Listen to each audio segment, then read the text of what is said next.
TikTok. This is very exciting, a very first for me. I've never been live on TikTok before. I want to say happy Easter. I hope you had a good and healthy weekend. Sincere condolences for those of you who have lost your loved ones over the weekend. It's really tragic and it's really terrible that we have to go through this every single year. Today is Kids Day. I'm going to be talking quite a bit about kids. I know a number of you have kids and I'll be talking about that. The one question that I received was, I'm traveling and what is it that I should pack in terms of medication to make sure that I'm covered should anything happen to my child. So there's a couple of things that I would recommend. The first being anti-inflammatories. Those are a must. So your Panadol, Calpol, Nurofen, Ponac, etc. Those are a must because obviously kids will have scrapes and bruises and falls and everything, and you do need something to help them with the pain and to make them more comfortable. And unfortunately, illness doesn't tell you when it's knocking. Your child might just end up having a fever unexpectedly, so you need to be able to manage the fever. Another thing I would recommend is maybe a small or mini first aid kit. So have your plasters, your Dettol or something to clean the wound with. You don't want to be stuck out there on holiday trying to find a pharmacy or something. So it's a good idea to have that. Kids often have stomach pains as well. So it's a good idea to get something like Scopex or Buscopan to help with stomach cramps. So I would recommend that as well. And something for constipation maybe, because you know when we're out there holidaying, kids are busy eating junk, and obviously when we're on holiday we're less likely to say no to the junk. So I would recommend that you have something like Lexon to just ease up the tummy if they have eaten quite a lot of junk and they're a little bit constipated. I hope you find that helpful. Thank you so much for everyone that is joining us. I see DC Nails, Tattoos, hey, thank you. JMP and says for a severe headache, JMP depends really on what is causing the headache. I know a lot of people like Grandpa. Look, I'm not affiliated to any product, so I am not getting paid to talk about any products and I'm not shaming any products. I just want to say with Grandpa, please do be careful because it does have addictive potential, let's put it that way.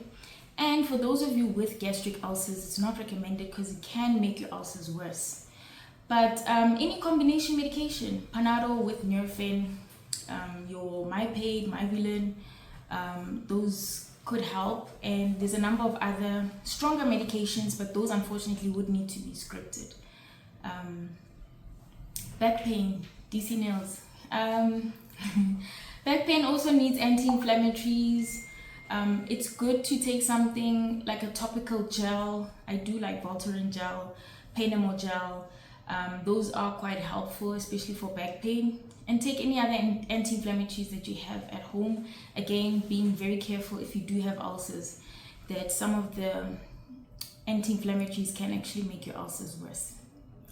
Okay, I'm gonna talk again about the babies, the kids. How to manage a fever.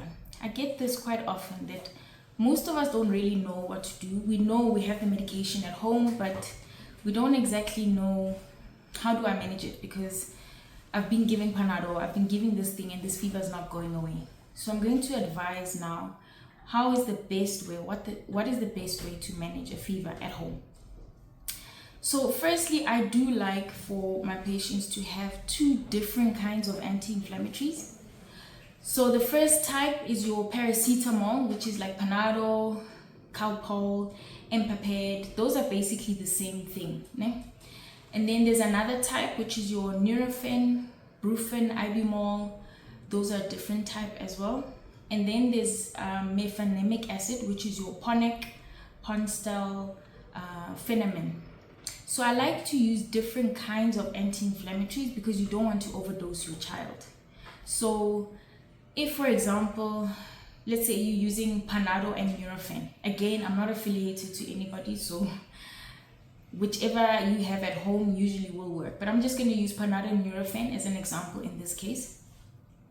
So the first thing is each of them are to be given 3 times a day, which is every 8 hours, okay? And then when you're giving it every 8 hours, that's 3 times a day. 24 divided by 3, 8 hours, right? But what you're going to do is you're not going to give them at the same time. You're going to alternate them every 4 hours. So let's say at 6 you start with Panado, then at 10 you give Nurofen, then at 2 you give Panado, at 6 you give Nurofen, and you keep alternating them every 4 hours. It's not necessary to wake the child up, because obviously when they are sleeping, we want them to stay asleep so they can recover and get better. So that's the first step. So the first step is you alternate the anti-inflammatory every 4 hours. But it's important that you don't use the same thing. So like I said, you wouldn't use Panado and Calpol because it's the same thing and you're going to end up overdosing your child. Okay. And then the second step, if the temperature stays high, then you need to intervene, right? But 3 steps. So the first step is you're going to check the temperature. If it's 38 degrees or more, then you need to take off the clothes. So that's the first time you check, take off the clothes and give whatever was next. So if you gave Panado this morning at 10 and it's now 1 o'clock, now you're going to give Nurofen, right? And take off all the clothes except for the undies. And then you wait 30 minutes, right? You check again after 30 minutes. If it's still high, then you give the next agent, which would have been Panado now, because you gave Nurofen the first time. Second time you give Panado, and put them in a lukewarm bath. So not cold, you know that baby temperature you check with your elbow. Lukewarm bath. And after that, you wait 30 minutes and check again the third time. If the third time the child still has a fever, then you need to take them to casualty. It's very important that we manage a fever quite aggressively because we don't want them to have fever convulsions. And with fever convulsions, they can end up having brain damage because obviously if they're convulsing, they don't get enough oxygen, they can get brain damage. If it happens that your child does get fits, like they will be shaking, etc., and they have a fever, take them to casualty immediately. So I just wanted to bring that out there, folks, how to manage your child's fever. I hope you found this very helpful. I've been using Ecodol lately, that's JMP, but it still won't stop the headache. JMP, if you are using something that's very strong and your headache is persisting, please do see your doctor because it could be something more serious. I don't want to take it for granted. When I see patients with fever, I generally do the full examination. We want to make sure it's not something dangerous like meningitis. So please do make sure that you go and consult your doctor because Ecodol is it is pretty strong. Okay. Are you a general doctor? Yes, I am. I am a general doctor. DC Nail, thank you. Okay, another thing I wanted to talk about, these Easter holidays came just in time because we've all been so exhausted. I've had so many people coming in complaining of fatigue. It's so tiring, they're exhausted, they don't know what's going on. How can we manage fatigue? Okay, so fatigue basically is a feeling of always feeling tired, constantly feeling tired. You sleep, you're tired, you wake up, you're tired. So it's important firstly that we make sure that we're hydrated. So drink a lot of water, plenty of water. I know not everybody likes water, but tea without sugar, like rooibos tea for example, that should be fine as well. But please try and drink at least 2 liters of water a day.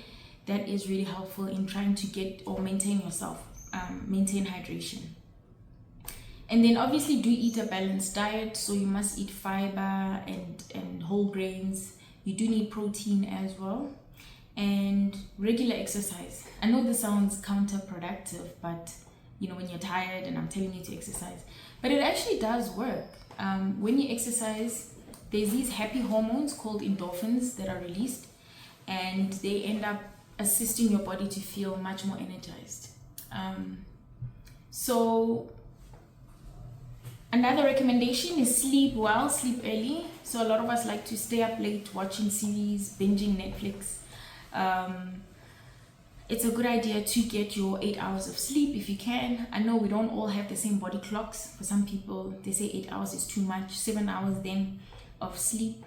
And try and avoid being on your phone or watching TV right up until you fall asleep, because the blue light can actually cause your brain to wake up. It sends a stimulus to say it's time to get up now. Blue light, sunlight. So it's a good idea to put down your phone at least 2 hours before you plan to sleep.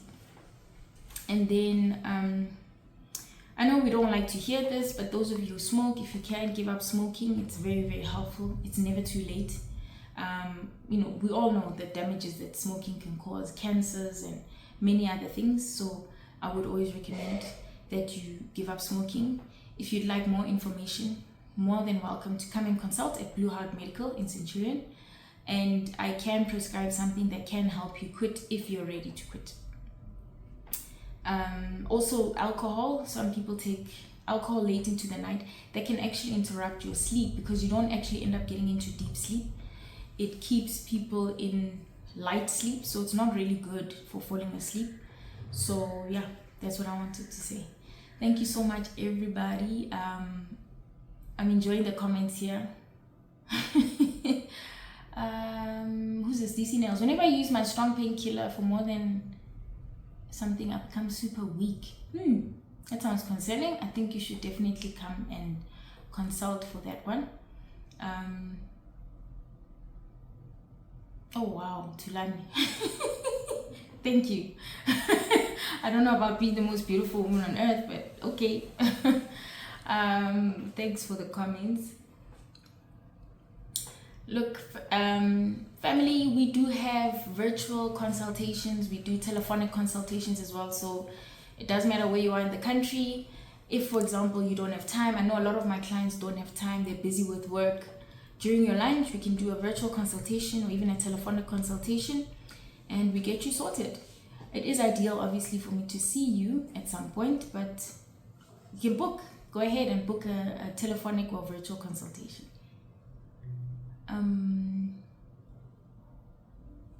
Where are you situated? We are in Centurion, so just off off-ramp. We are in Centurion, and we've got some great news. We'll soon be opening in the Bedfordview area. So those of you who are in Bedfordview, Linksfield, Edenvale, you at least will be opening a branch there, so you can come through and join us. Tulani has a problem, which is not saying what it is. Please go ahead, Tulani, and say what the problem is. But thank you so much, everybody, for joining us. You've helped me to have my first live on TikTok. Very exciting. Thank you so much. Please keep those questions coming. I'm more than happy to answer your questions about anything related to health and well-being. Thank you very much, guys. I really appreciated it. Keep healthy, keep well until our next session. Remember to send us DMs, remember to send those WhatsApps, send the emails of your questions, and I'm more than happy to answer. Thank you, everyone.